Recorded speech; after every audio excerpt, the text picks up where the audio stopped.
Okay. Jamestown was settled in what year? 1604. 1607.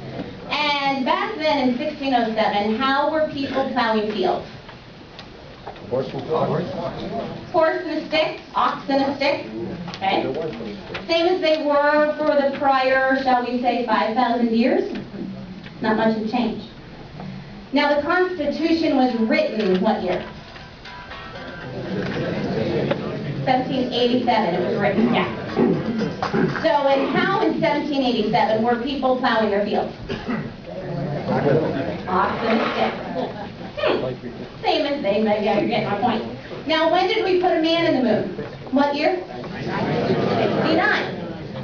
So you mean to tell me that in only 182 years, from the writing of the Constitution until 1969, we went from an ox and a stick for plowing to John Deere. We went from walking and horses as our main modes of transportation to putting a man on the moon. We went from random herbal remedies to antibiotics and more in only 182 years. Welcome to the 5,000-year lead. This country rocks.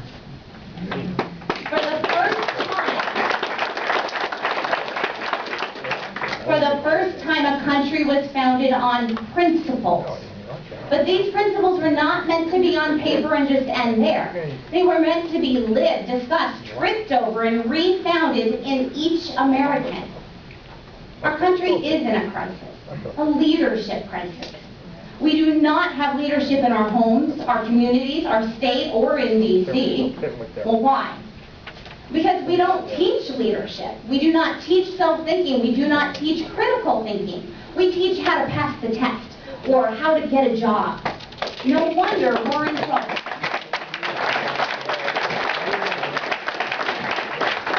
Now, CNY 912, my grassroots group that I work with, we're working with other groups to bring a Thomas Jefferson education seminars to New York. The first seminar is going to be March 27th in Syracuse. It normally costs about $160 a person, but we're able to offer it for free. So you just got to show up. Anyway, my personal goal is to get 100 book clubs going in New York State by April 15th. So far we've got 12 that I know of. And 500 book clubs no later than Christmas, just in New York State. The overall goal of a Thomas Jefferson education, their goal is to have 1 million families in the United States using the Thomas Jefferson education model in their homes. This is one of the best places to start with that.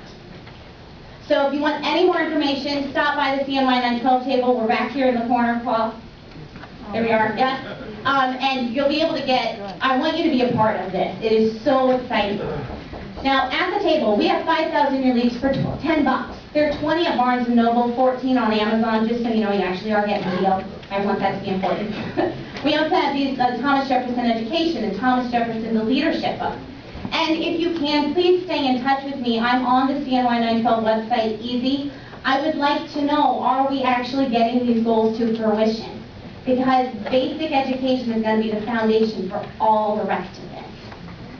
So, how does one go from truly living under a rock to running a major campaign headquarters, co-leading a very strong grassroots group, and getting to speak to you all today? Well, I created an environment for taboo subjects like politics, government, and Jesus. Well, those subjects, yes, they are taboo. They're not the norm. But in my group, in my book club, they are the norm. It was a group of people where I could ask questions, even really ignorant, stupid questions. And I wasn't looked down upon for my ignorance. Questions like, who's Dick Armey?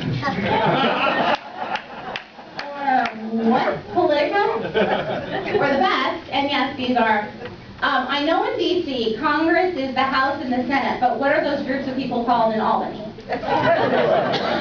My point is not to embarrass myself. My point is to let you know that everyone has to start somewhere. And wherever you are today, well, that's your starting point. You can make a difference in your family, your neighborhood, to say nothing about the difference that that's going to make to the country. But only if you set into play this idea before you go to bed tonight. Start doing as our founding fathers did. Discuss, verbalize, share ideas about these principles. I'll close with a quote from Thomas Jefferson. If a nation expects to be ignorant and free in a state of civilization, it expects what never was and never will be. I recently learned that in book club.